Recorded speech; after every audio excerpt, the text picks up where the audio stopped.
Okay, so first part of this interview is about university life. My first question would be, what is your attitude towards the fact that sometimes we are forced to gain experience of extracurricular activities, like volunteering work, student clubs, in order to apply for exchange or other opportunities in school? It's not like a forced. I mean, because we always think about, the university think about the exchange as you are more like an ambassador, of our university, and while you you go there not just for the study, you also try to engage all kinds of activities, especially the cultural activities. So how do we know that you are going to be active besides the classroom?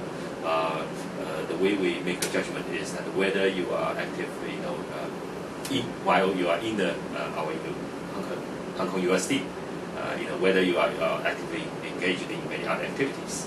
So it's not like you are forced. I mean, that's the reason why we use that as a part of the criteria.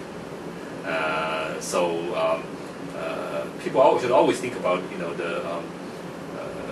we encourage students to view the exchange not just as a study. It's more used that as a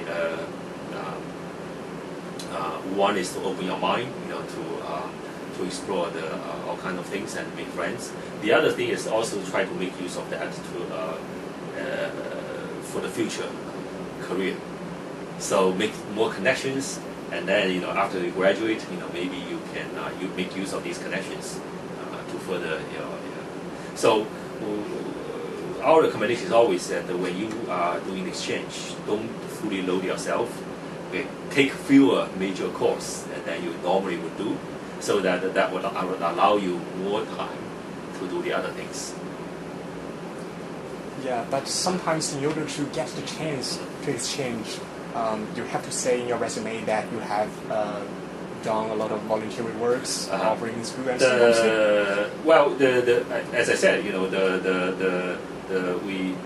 because the way we view the exchange is more of these kind of activities. So we certainly look at this part of the material.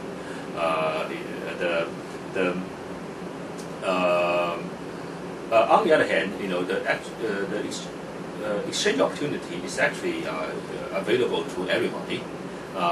Of course, if you want to go to somewhere more competitive, then we need to use the other things. So of course your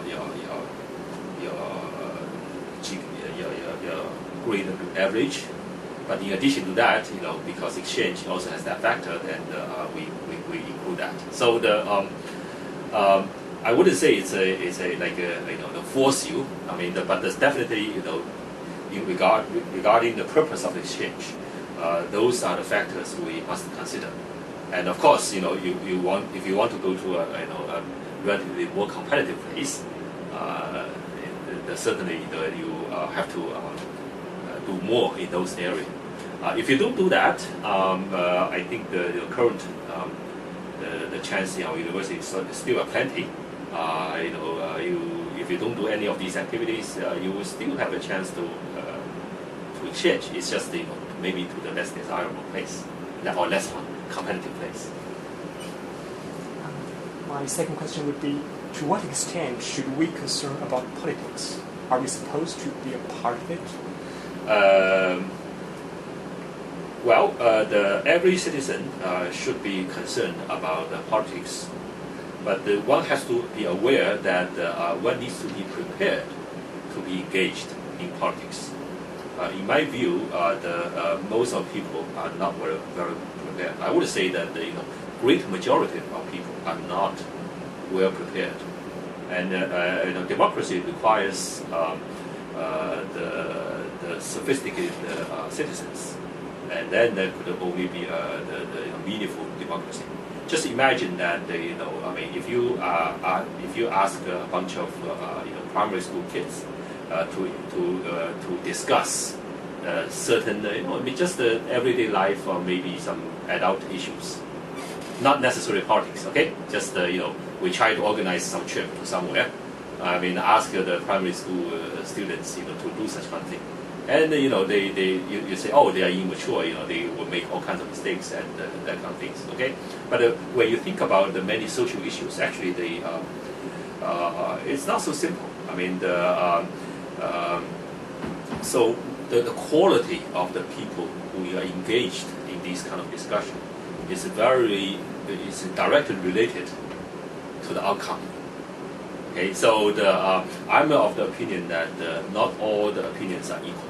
The more informed opinion is more, should have sort of more weight than the just arbitrary, gut feeling. So so for the students, the advice is, to really learn lots of things, to study lots of things, to read a lot. So here I would emphasize that, when you practice democracy, the first thing you probably should know is where is the democracy coming from? Okay, have you heard of John Locke? Have you ever heard of Plato?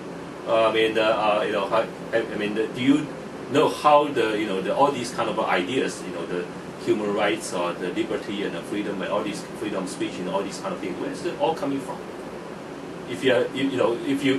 If one guy is very much informed about all these kind of things, but the other guy are totally ignorant, can only just use abstract concept and throw around the propaganda, the name, but terminologies, but without fully understand these terminologies, which one will come out?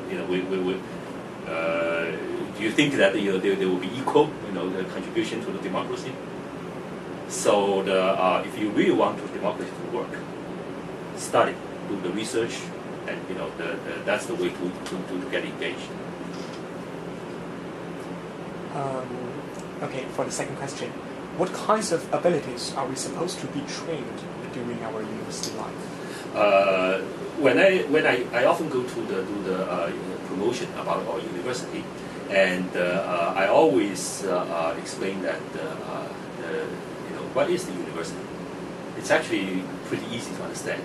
The way I explain the university to the high school students is that before the university, you are kids, which means that your life is controlled by your parents and your teacher. But after the university, you are totally independent. Okay, so that means you are responsible for whatever decision you make, and you need to come up with your own idea. And so the university, in that sense, is the transition. How to learn to go from being a kid to become an adult. So that means that the university is not just the accumulation of knowledge. It's the development of all your overall abilities, your social ability, how to communicate with the people, and your responsibility, your morality, the all kind, and the independent thinking. In the later life you will become independent. So how can you behave independent? How can you do things responsibly? That very much involves independent thinking. So we should think about the university as not just. I mean, accumulation knowledge is probably the most important part, but the university is much more than that. And that's why we encourage students to do lots of things beyond the classroom. Like the societies, and especially like in our university, we have quite a mixture of people students from many different places. We encourage students to make friends, not just in the comfort zone of your own people. I mean, like mainland students, just with the mainland students. We encourage you guys to explore all kinds of things, and also you should try to read, as I said before, democracy. I mean how all these thoughts are coming from. All these ancient, not just the Western kind, and maybe also more of Chinese history. Okay. And pay attention to the current affairs. Don't make rash judgment. Okay, keep your mind open, and when you see and hear enough things, then slowly you will you will have your own thought, and you will become a more well-rounded person, and that's what you try to achieve. Okay. just try to explore as much as you can. As a math department professor, what's your attitude towards humanities and social science, and how would you suggest us to learn these part of knowledge? Humanities and social science can become very specialized, but for a student who is not majoring in humanities and social science, I would say that humanities and social science for them is more like applied type of humanities and social science, which means that whatever the history or the philosophy or the whatever knowledge, it should be sort of related to everyday life. So I feel that everybody should have their, our university offers core courses, that it requires students to take certain amount of courses like that. But I feel that the subject should not be a specialized subject.